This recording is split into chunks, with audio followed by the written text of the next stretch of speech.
In this video, you'll learn how to burn unwanted NFTs in your Phantom wallet. This guide explains the process and the requirements needed to remove any NFTs you no longer wish to keep. You will find out what to do if you encounter spam NFTs in your wallet. To begin, open your Phantom wallet and navigate to the main interface. Look for the Collectibles tab, which is typically located in the sidebar or at the bottom of the screen.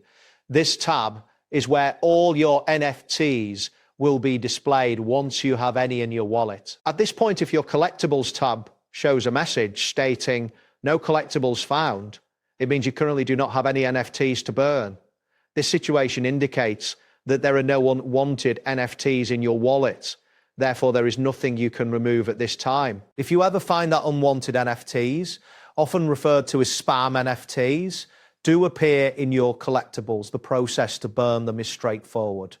First, you will need to click on the Collectibles tab to view your NFTs. Once the NFTs are displayed, locate the specific NFT you want to burn. Next, click on the NFT to open its details. After selecting the NFT, look for the three dots, which are typically represented as feed each seat on the screen. Clicking on these three dots will reveal additional options related to that NFT. Among the options presented, you will find Burn Token.